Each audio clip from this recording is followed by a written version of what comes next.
2030, the world is going to be completely different for the youngsters who are with us in school today. The careers that will be opening up for them would be something that are absolutely unimaginable in today's context. Already the change is visible. I did law for the one reason a teenager does anything.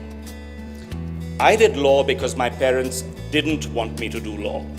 Missing medical as an option by 2 marks was heartbreaking. I wandered into doing pure sciences instead. First thing I always believe is wherever you are, at whatever stage in your life, you have to develop your skills and competencies.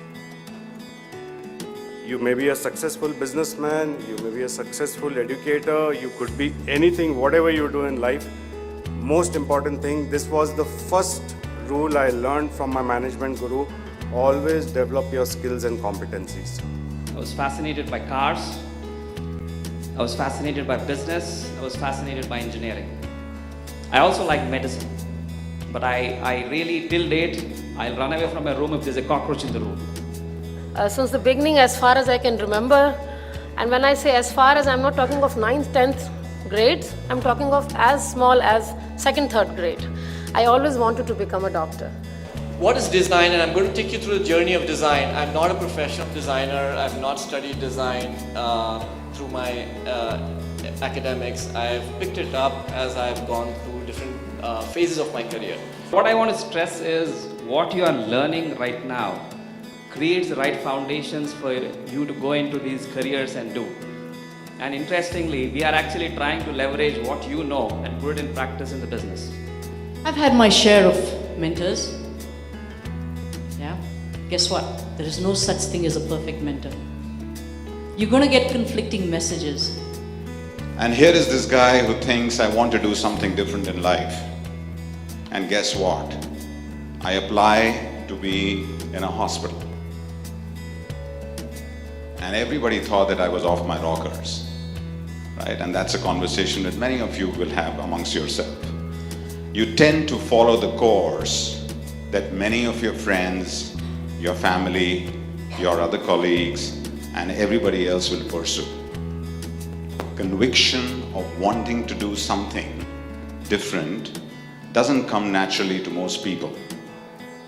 Conviction to stay the course is very different than just following the course.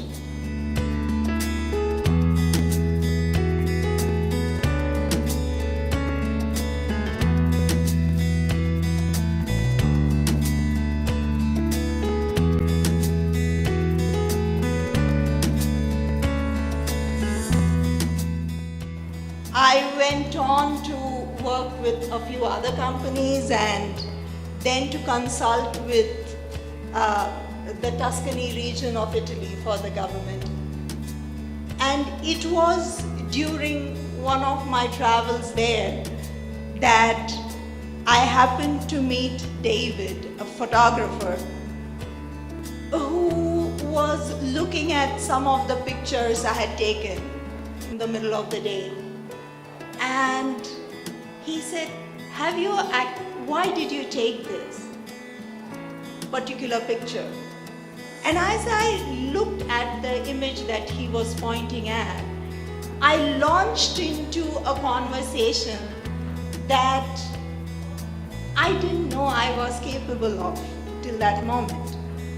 I told him about the way I saw things and how I couldn't quite get the essence of it, no matter how I tried. And I'd never had such a conversation, even with myself, leave alone a stranger. Albert Einstein said that if I had an hour to save the world, I would spend 55 minutes first to determine what problem I need to solve. And then once I know that, I will take 5 minutes to solve it.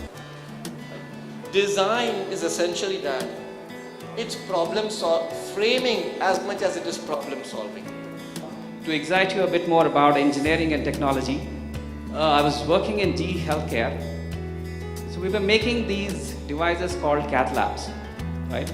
Which are used to make surgeries for heart patients. Now, what Dr. Prachi also mentioned, the kind of devices we make, let's say CTs, MRs, these are back to your fundamentals of science.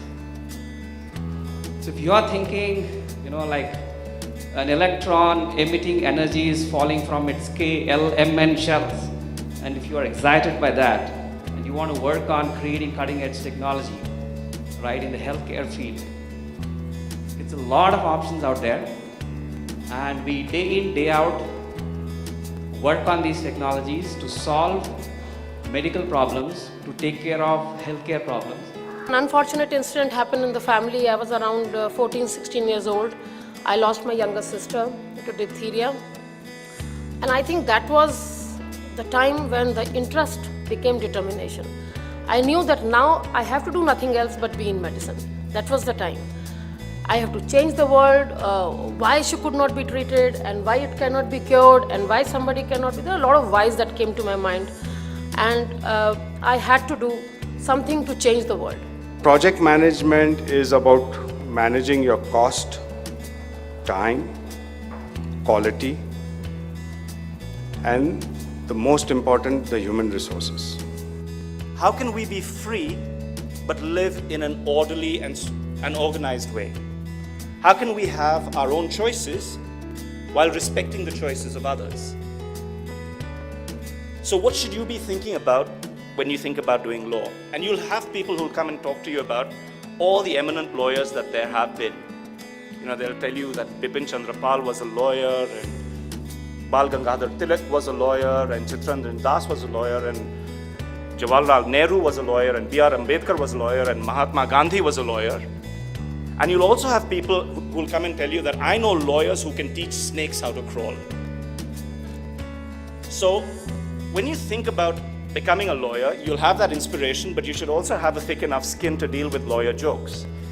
This is the skill that I developed later on during my MBBS period only, where initially everybody gets disturbed. Everyone who enters there in some form or the other gets little disturbed seeing all this. But then you learn to develop that skill to attach to it in the morning or during the time that you need to give that service, and detach and come back. It nearly takes about 2 to 3 years sometimes. It's a slow process. But believe me, as there's a German saying which says that, if I translate it, that if something does not succeed in killing you, and believe me, nobody got killed in MBBS because of this, but if something does not succeed in killing you, always makes you a stronger person, ends up making you a stronger person. You need to also understand that you as a leader should not have ego. If your colleague or somebody within your team has got some good suggestions, you should accept it. As you do law, it really opens out the world to you. And while today your passion might be disability law, when you start studying it, you might find that disability law blends with so many other aspects of work. Today, although I'm a lawyer, I'm also advising a lot of businesses on the M&A side. Just yesterday, we sat in a day-long negotiation helping employees get their claims from a company that was going out of business. And all of this is as a corporate lawyer, so it's very hard to pigeonhole yourself into one block and say, I only do this kind of law. A lot of people do that, but they do that because they choose to. You don't have to. We have politicians who don't necessarily have any solutions becoming leaders of the free world, right? We have global warming. We have the greatest inequity in terms of power and wealth that we've ever seen. Something is not right, folks. So as we work on helping our children find their paths, please, let's stop making money the only reason why we do this. Make money, I'm not saying we shouldn't. It is essential.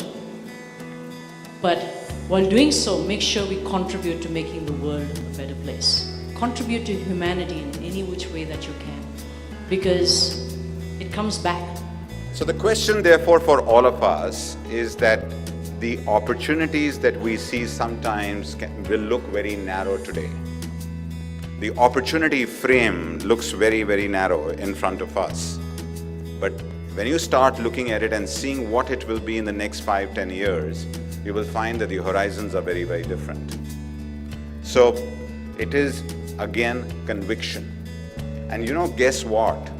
You all live in a world where you will be actually allowed to experiment a lot more than what we ever got.